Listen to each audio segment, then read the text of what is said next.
மலேசிய கால்பந்து சங்கத்தின் நிர்வாக கட்டமைப்பு மற்றும் விதிமுறைகளை சீரமைக்கும் நோக்கில் ஆசிய கால்பந்து சம்மேளனம் AFC மேற்கொண்டுள்ள தணிக்கை நடவடிக்கைகள் வரும் ஜூன் மாதம் நடைபெறவுள்ள உலக கிண்ண போட்டிக்கு முன்பாக நிறைவடையும் என எதிர்பார்க்கப்படுகிறது.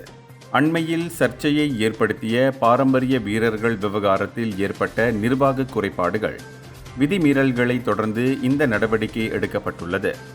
இது குறித்து விஸ்மா FAMல் செய்தியாளர்களிடம் பேசிய AFC பொதுச் செயலாளர் டத்தோஸ்ரீ வின்சர்ஜான், இந்த தணிக்கை அறிக்கையின் அடிப்படையில் அமைப்பில் அதிரடி மாற்றங்கள் செய்யப்படும் என்றும், ஆகஸ்ட் அல்லது செப்டம்பர் மாதத்தில் புதிய தலைமைத்துவத்திற்கான தேர்தல் நடைபெறக்கூடும் என்றும் தெரிவித்தார்.